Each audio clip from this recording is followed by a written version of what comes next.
Boa noite. O nível de aprendizado do estudante brasileiro em português e matemática está caindo. Para se ter uma ideia, só 10% dos alunos que completam o ensino médio entendem matemática adequadamente. Nós já discutimos aqui que as falhas no ensino de matemática e português comprometem o desenvolvimento do país, que ainda tem 3 milhões de crianças fora da escola. Nesta edição, vamos falar sobre os principais pontos do levantamento sobre educação divulgado hoje. E veja também outros assuntos em destaque desta edição. Idosos se apegam a vizinhos e amigos para superar a falta da companhia dos familiares.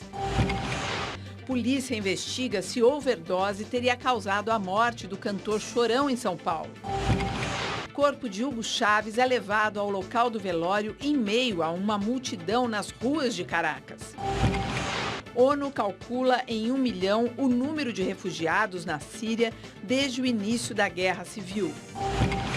O vulcão Etna, o mais ativo da Europa, dá espetáculo lançando lavas a centenas de metros de altura.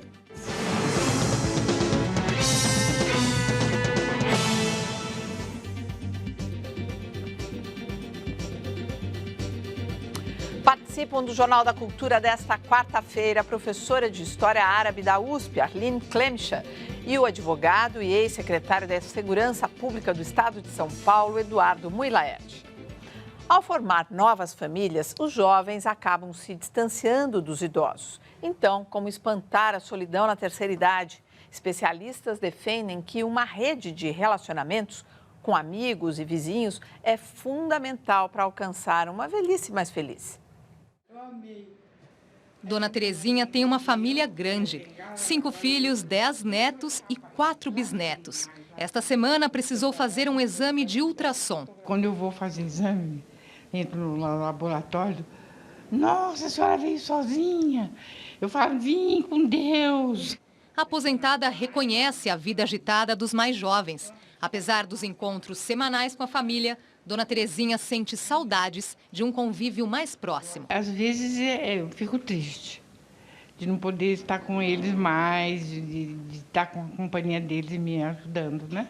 A realidade de Dona Terezinha tem se tornado cada vez mais comum nos lares do país. A população brasileira vem envelhecendo em ritmo acelerado. Segundo o IBGE, o número de idosos no país deve triplicar até 2050 e chegar a 63 milhões de pessoas. Diante desse cenário, vem a pergunta: quem tem o dever de cuidar dos idosos? De acordo com o Estatuto do Idoso, essa responsabilidade é prioritariamente da família. Como nem sempre os parentes estão por perto, os idosos procuram criar vínculos fora de casa. Dona Raquel consegue ocupar o dia participando de aulas e conhecendo novas pessoas. Tomamos café, vamos ao teatro, vamos comer uma pizza juntas. Conheci uma amiga nova aqui no curso que adora cinema como eu. Os filhos de Dona Maria do Carmo ficaram adultos e saíram de casa. É o que ela chama de ninho vazio. Quando eles saem para viver a vida deles, não precisam casar, então a gente se sente assim como se fosse sem ter uma razão de viver. Esse é um drama que deve, como a matéria mesmo mostrou, que deve ficar cada vez maior, porque a população está envelhecendo e às vezes as famílias não conseguem cuidar porque as pessoas precisam trabalhar. E não é só porque não querem. E era um papel cumprido rigorosamente pela mulher, né? Pela filha mulher. E hoje mulheres trabalham tanto quanto, até mais do que homens. Então, acabou essa possibilidade da mulher cumprir esse papel. E realmente o que acontece aí com esse cuidado com o idoso, que é um cuidado especial, né? E claro que existe o abandono, imagina, a gente sabe disso. Mas que as pessoas estão muito, como você está dizendo, no caso das mulheres, no mercado de trabalho. Isso também é uma realidade. E as famílias que não têm, existe até uma pesquisa feita no Serviço de Saúde Pública, que as famílias que não têm condição de pôr ali um cuidador, pagar para um fisioterapeuta e tudo mais, quem cuida, em geral, é uma criança de 9, 10 anos de idade, que é quem tem ali na família para olhar, pelo menos. Na verdade, houve uma transformação na nossa sociedade. Não é que as novas gerações não queiram cuidar dos velhos, não têm mais capacidade física de cuidar dos mais velhos. Quer dizer, tem trabalho, tem família, tem uma série de atividades. Então, nós estamos vivendo essa realidade nova. E essa ideia deles se auto-organizarem na própria terceira idade é uma ideia brilhante, né? Uma coisa de vizinhança, de amizade, que, aliás, nós temos visto em alguns filmes. Né? Há um filme recente francês que chama E Se Nós Morássemos Todos Juntos, que são famílias assim, os filhos vão indo embora, eles começam a ter problemas e então vão todos morar na mesma casa. E tem um lado bom e tem todos os desencontros. É um filme, no fundo, que tem um grande senso de humor, né? Inclusive assim, porque descobre alguns cruzamentos no passado, ali umas histórias. Mas eu acho que a gente está transitando mesmo para uma espécie de surgimento de bolsões comunitários, né? Em todas as instâncias. Eu acho que essa é uma delas extremamente importantes, né? A ideia de uma comunidade, então, de pessoas que, né, pelas circunstâncias, podem e devem passar juntos mais tempo, né? Até porque é importante manter os amigos da vida toda, cuidar. Nossa, ainda bem que a gente tem os amigos, porque todo mundo vai ficando meio na mesma situação. Mas os amigos também vão indo, né? Vão morrendo. Aí você tem que ter novas redes, vamos dizer assim. E claro, só lembrando que também não chega a substituir, não é? Mas algo a mais, algo que... E tem muito filme, né? Tem o L'amour também. Esse Amor é um filme fantástico, né? Foi o Oscar de melhor filme estrangeiro e que é justamente uma história dolorosa de um casal velhinho na França, só os dois, os filhos longe, e a senhora vai tendo uma série de acidentes vasculares cerebrais. Será que a gente tem imagem desses aí? E o marido cuida sozinho, praticamente, com grande esforço físico e emocional. E o filme foi premiado do Michael Haneke. Ele é o marido. É o marido. É um filme muito delicado, mas doloroso, porque mostra essa realidade do casal isolado. Né? E ele também flagra maus tratos que ela recebe de uma das cuidadoras, que é extremamente desaforada, paga regiamente, é descuidada, grosseira e trata mal o casal. Enfim, é uma realidade mais dura ainda do que a nossa brasileira aqui, eu acho. Quer dizer, mas eu acho que a gente tem essa tendência a repetir o que a gente já assiste um pouco nesse sentido. E o governo paulista lançou no ano passado, ainda sobre esse assunto, um programa destinado aos idosos que prevê centros de convivência. No site aqui do nosso Jornal da Cultura, você encontra mais informações sobre essa rede solidária. Você pode acessar o cemais.com.br/Jornal da Cultura e tem lá todas as informações que você precisa. E como será que isso é tratado, esse assunto, em outros pontos do planeta? Diante do envelhecimento da população mundial, vamos ver como os idosos são tratados em alguns países. O Jornal da Cultura compara. De acordo com a ONU, na China, até 2050, um quarto do país terá mais de 65 anos. O gigante asiático mantém a tradição milenar dos cuidados com idosos e da ligação com a família. Eles cultuam os exercícios e o respeito aos mais velhos. A terceira idade chinesa possui 30 mil áreas de recreação. Não é à toa que a China, ao lado do Japão, é onde as pessoas vivem mais tempo. Nessa semana foi divulgado que uma japonesa entrou para o livro dos recordes como a mais velha do mundo, 115 anos. Na previsão da Organização Mundial de Saúde, o Japão vai liderar a população de idosos entre os industrializados no futuro. Hoje, são 30 milhões de pessoas. Uma grande parcela prefere continuar trabalhando. Há casos de médicos e engenheiros centenários em plena atividade. O governo de Tóquio está investindo nos grupos de cuidadores de idosos. No início do ano, o ministro das Finanças, Taro Aso, criou polêmica ao dizer que os japoneses velhos deveriam morrer em vez de onerar o Estado com tratamentos caros. Nos Estados Unidos, 1 em cada 8 americanos é idoso. Em 2030, a previsão é que dobre essa estatística. Os idosos costumam viver sozinhos em casa. Quando chegam as doenças, a maioria das famílias opta por levá-los a casas de repouso.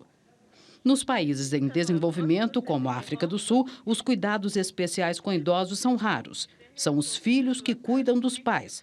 Mas como a situação econômica é precária, os cuidados também são limitados. Na maioria das vezes, ficam sozinhos em casa, enquanto os parentes trabalham. A maioria das famílias não pode pagar assistência particular e o Estado possui poucas instalações de atendimento à terceira idade.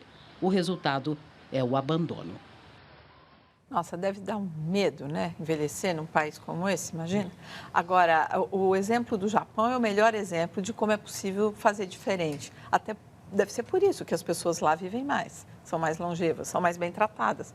Não é? Deve ser, a matéria não explicou, mas deve ser. A cultura japonesa tem essa característica, todos sabem, conhecem, é algo realmente a ser preservado, né? Como conseguem preservar isso. É porque eles têm a noção exata de ser o mais velho, aquele que é o fiel depositário da maior sabedoria, vamos dizer assim. E o Japão consegue notoriamente combinar a tradição com a modernidade. Então, a tradição significa preservar os seus valores, aquilo que tem que ser preservado, aquilo que define, né, o que é ser japonês dentro desse mundo moderno.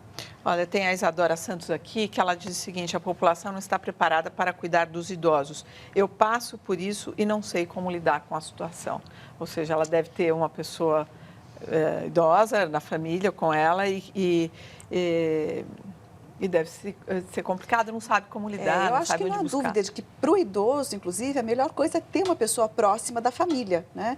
Com quem se tem mais intimidade, mais possibilidade, um cuidado e uma confiança, né? E na ausência disso, por condições econômicas ou de trabalho, o que fazer, né? Aí eu acho importante, sim, que o Estado tenha uma opção a oferecer, né? Mas que, sim, o ideal, acho que o Japão realmente é um modelo, né? A Venezuela amanheceu de luto. Na capital, escolas e comércio não funcionaram. Ruas foram fechadas e avenidas isoladas para o cortejo com o corpo do presidente Hugo Chávez. Milhares de pessoas participaram. O corpo do presidente Hugo Chávez deixou o Hospital Militar de Caracas por volta das 10 da manhã e seguiu para a capela da Academia Militar, onde será velado até sexta-feira, quando acontece o enterro. O governo decretou luto de 7 dias no país. Mais cedo, os presidentes do Uruguai, Bolívia e Argentina desembarcaram na Venezuela para participar das homenagens a Hugo Chávez. A presidente brasileira Dilma Rousseff irá amanhã. O vice-presidente Nicolás Maduro assumiu o governo temporariamente. Maduro, um ex-motorista de ônibus que estudou em Cuba, era o braço direito de Chávez e deve disputar as eleições dentro de 30 dias, como determina a Constituição do país. O falecimento do comandante, como era chamado pelos seguidores, provocou uma onda de comoção. Durante a noite, os chavistas se reuniram na Praça Bolívar para defender e apoiar o legado do líder morto. Na sede das Nações Unidas, foi dedicado 1 minuto de silêncio em homenagem ao presidente venezuelano. Brasil e Venezuela se aproximaram muito durante os 14 anos de Hugo Chávez no poder. Uma aproximação que começou ainda no governo Fernando Henrique Cardoso e se aprofundou com Lula e Dilma. O governo brasileiro, inclusive, teve participação decisiva nas negociações para a adesão da Venezuela ao Mercosul, que foi oficializada no ano passado. Agora, a expectativa é para saber o que muda no cenário político e econômico com a morte do líder venezuelano. A primeira alteração, segundo Rubens Barbosa, ex-embaixador brasileiro nos Estados Unidos, é a mudança de foco da Venezuela. A preocupação com a política externa, prioridade de Chávez, deve dar lugar ao combate dos problemas internos. Eu acho que a situação econômica na Venezuela está muito difícil. O governo vai ter que concentrar a sua atenção para corrigir a alta inflação, a desvalorização da moeda, a desabastecimento. Por outro lado, a crise abre caminho para as empresas brasileiras, segundo este economista. Com o governo Chávez, essa carência de produtos e serviços aumentou muito, até porque o próprio Chávez desapropriou empresas, afugentou alguns investimentos. Também é um momento de um outro país vizinho, parceiro no Mercosul, colocar à disposição a sua produção para preencher lacunas de mercado que certamente existe na economia venezuelana. Os analistas concordam que Nicolás Maduro deve ser confirmado nas urnas como sucessor de Chávez, aproveitando o clima de comoção popular. Mas, para este cientista político, o chavismo não terá vida longa. O chavismo, na verdade, não existe sem o Chávez, porque ele não construiu realmente uma ideologia, um modelo de Estado transformador. O chavismo era o que passava na cabeça do Chávez. Existe uma parte dos militares que não é tão alinhada assim ao chavismo, existe uma posição aí que tem trabalhado para tentar levar a coisa dentro das instituições, para transformar o regime. Quer dizer, acho que fica difícil o chavismo sem o Chávez manter a sua força. A Revolução Bolivariana, que Hugo Chávez tanto defendeu, prestava uma homenagem ao revolucionário Simão Bolívar. O Jornal da Cultura explica. Simão Bolívar nasceu no dia 24 de julho de 1783 em Caracas, na Venezuela. Tornou-se órfão aos 9 anos e estudou na Espanha. Ao retornar do velho continente, então dominado pelas forças de Napoleão Bonaparte, Bolívar passou a lutar pelo fim do domínio espanhol e tornou-se oficial do Exército Revolucionário. Em 1812, foi obrigado a deixar a Venezuela depois de derrotas para as forças espanholas. Nos anos seguintes, novas guerras. Em dezembro de 1819, foi proclamada a República da Colômbia. Em 1821, Bolívar finalmente libertou a Venezuela. Simão Bolívar se tornou presidente da Colômbia, ditador do Peru e presidente da recém-formada Bolívia, região nomeada em sua homenagem. Após realizar o sonho de libertar nações sul-americanas do controle espanhol, o objetivo seguinte de Bolívar era se tornar um líder e estadista do continente. A decisão contrariou interesses de outros revolucionários. Os territórios conquistados se dividiram e formaram nações independentes. O líder, Simão Bolívar, renunciou em abril de 1830 e morreu naquele mesmo ano, vítima de tuberculose. Olha, uma informação aqui do Ministério da Defesa, lá da Venezuela, que até o dia 12 de março está suspenso, não é permitido o porte de armas de fogo no país. Quer dizer, é um momento de muita comoção, onde que, por uma questão de segurança, a gente conclui que essa decisão. Agora, o que dizia ali o especialista, ele falou que o chavismo é o que passava na cabeça do Chávez. Quer dizer, a gente conclui que o futuro do chavismo é o fim. Quer dizer, é uma vida curta para o chavismo, na opinião de vocês? Parece um pouco precipitada essa opinião. Eu acho que nós estamos vivendo um primeiro momento após a morte do Chávez, ou seja, o dia 1, em que na própria Venezuela há uma certa perplexidade. A própria oposição está sendo extremamente sóbria. Os jornais de oposição foram extremamente respeitosos com a figura do presidente. Por outro lado, um enorme, maciço apoio popular ao Chávez. Então, diria que o momento não é para nenhum maniqueísmo. Quer dizer, claro, sempre há os anti-Chávez, os pró-Chávez. Os pró-Chávez dizendo que o câncer dele foi provocado pelos Estados Unidos. Os anti-Chávez dizendo que, na verdade, ele chegou morto de Cuba. Então, há todo tipo de tentativa de deformação dos fatos. A verdade é o seguinte, a Venezuela hoje, que vive basicamente da extração do petróleo, tem enormes dificuldades, mas tem um enorme suporte popular para esse movimento que foi consolidado pelo Chávez e que tem o Maduro como sucessor. Então é muito interessante esse quadro para ser analisado. Mulher, hoje eu ouvi um especialista no rádio que ele dizia que o Chávez conseguiu, e por isso provavelmente conquistou a massa, que foi a distribuição das riquezas, mas que, por outro lado, ele não conseguiu produzir riqueza. E que isso justifica os frangalhos aí que são encontrados por todo o país, por toda a Venezuela. Veja, quando esse especialista falou sobre a continuidade, a impossível continuidade do chavismo, depende, a meu ver, o que você define como chavismo. Se como chavismo você define uma liderança forte, populista, de amplo apelo popular, bom, aí talvez seja mesmo possível o chavismo sem o Chávez, porque de fato foi um regime muito personalista. Se você define o chavismo como a atenção às conquistas obtidas, que foram conquistas muito importantes da população, 50% da população miserável, mais de 20% dela saiu da miséria, com moradias, programa de moradia popular, saúde universalizada gratuita, educação, programas de educação. Então, esses programas implementados pelo Chávez, se isso for definido como uma característica forte do seu regime, que traz essa aceitação popular com todas as polêmicas envolvidas aí, porque existem inúmeros pontos polêmicos de fato, como liberdade de imprensa, como ter terceira reeleição, né? Mudar as regras para uma terceira reeleição, é claro, num contexto de golpe, tentativa de golpe em 2002 contra o Chávez, que conseguiu se evitar.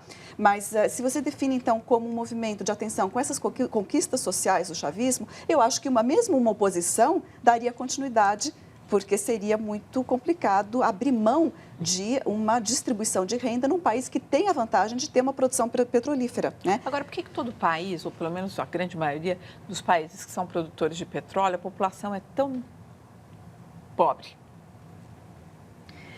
Aqui você estava perguntando justamente sobre o problema econômico, a falta de investimento, que também foi um problema desse período, que poderia talvez, não sou também especialista em Venezuela ou economia para dizer, mas tudo leva a crer que um investimento na criação de uma indústria, de uma produção, teria sido algo importante para o país, e não foi feito, não foi realizado, né? Aí você tem uma série de problemas estruturais, né? Provavelmente, que precisariam ter sido vencidos para isso. Agora, muitos desses países petrolíferos são pobres, só respondendo rapidamente, por um motivo muito básico. Não é o caso da Venezuela, mas é o caso do Oriente Médio, porque a maior parte desse petróleo foi extraído através de empresas multinacionais que levam a maior parte, boa parte dos lucros para fora, não ficam no país. E o que fica no país, manuseado por um regime autoritário, né? Por sinal, apoiado por potências externas que interessam ter esse governo possibilitando essa extração do petróleo a lucros elevados para os países externos, né? Então, essa dinâmica entre exploração de petróleo e pobreza vem desse fato histórico. A Venezuela conseguiu recentemente vencer isso, e era esse lucro, então, do petróleo que Chávez estava conseguindo manter no país para fazer um programa de assistência à população. Mas você vê como um encaminhamento vitorioso, é isso que você está dizendo? Quando a gente olha para a Venezuela? Eu vejo conquistas imensas na Venezuela, com muitos problemas também. Eu mesmo estive em Caracas, eu vi, por exemplo, uma economia muito informal, muito vendedor de rua, a perder de vista, um problema de inflação, um problema econômico também a ser resolvido ainda na Venezuela. Escassez de produtos de toda a ordem. Agora, atendimento médico à população em casa, né? Que é a medicina que eles chamam de medicina primária, não é aquela sofisticada, tanto é que ele foi para outro lugar. Agora, talvez fosse interessante comparar o modo como foi combatida a pobreza na Venezuela e no Brasil. De alguma maneira, a verdade é que o Chávez é o grande líder de esquerda na América Latina, quer dizer, o Brasil é um caso à parte. Mas os governos Lula e Dilma conseguiram também, através de Bolsa Família, mecanismos, melhorar muito o quadro de pobreza, com o que, a meu ver, é uma vantagem, que é sem afetar a liberdade de imprensa e sem mudar a Constituição e sem atingir o mecanismo democrático. Então, eu diria, de alguma maneira, nós vivemos o melhor dos mundos, que houve uma melhoria na economia para a população mais pobre, sem afetar a estrutura democrática. O que me incomoda na Venezuela, e o que, na verdade, é um problema sério, é que, para implementar esse programa, que pode ter até alguns benefícios, houve uma desestruturação da sociedade e houve uma inflexão muito autoritária. Agora, um fato interessante é que os próprios Estados Unidos hoje parece que estão anunciando que querem dar uma mão para a Venezuela, querem se reaproximar, qualquer que seja o novo presidente, né? Isso pode ser interessante. Divulgado hoje o relatório anual do movimento Todos pela Educação, com acompanhamento de 5 metas para o ensino que devem ser cumpridas até 2022. E os resultados não foram nada animadores. A repórter Luísa Moraes tem mais informações. Boa noite, Polly. O relatório de Olho nas Metas, revela que apenas 1 em cada 10 estudantes brasileiros matriculados no ensino médio têm conhecimento adequado de matemática para a série que estão cursando. Os dados são referentes aos números da educação brasileira em 2012 e revelam também que o Brasil está muito longe de cumprir as chamadas metas parciais fixadas para cada ano. Vejam os resultados. Segundo o relatório, o desempenho dos alunos do ensino fundamental e médio foi o que apresentou os resultados mais preocupantes. No ensino fundamental e língua portuguesa, 27% dos alunos alcançaram desempenho adequado para uma meta parcial de 32%. Em matemática, foram 16%, para uma meta de 25%. No ensino médio, o resultado para matemática piorou em relação ao anterior. Caiu de 11% para 10%, para uma meta de 20%. Outras metas importantes também não estão sendo cumpridas. Com relação ao número de crianças e jovens de 4 a 17 anos na escola, o país atingiu a marca de 92%, enquanto a meta era de 94%. Isso significa que ainda existem 3 milhões de crianças e jovens nessa faixa etária fora da escola. Quanto à conclusão dos estudos na idade certa, o total de jovens brasileiros de 16 anos que concluíram o ensino fundamental foi de 64,9%, para uma meta de 72%. O investimento em educação também é menor do que deveria. Os últimos dados mostram que o Brasil investiu em 2010 4,3% do PIB, para uma meta de 5%. Com isso, o Brasil ocupa o 33º lugar em uma lista de 35 países emergentes e desenvolvidos.